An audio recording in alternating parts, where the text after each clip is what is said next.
My name is G. Ramchand. I am studying in 9th standard at KB School. Now I am explaining about Introduction to Program and Programming. What is program?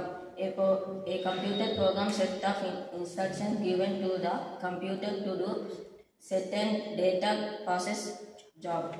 Why program is important? Every program very right in machine language. It was a very difficult process. So program is so not so difficult today. Everyday examples: mobiles app, website like Google, YouTube, ATM, online shop, calls. Who a program?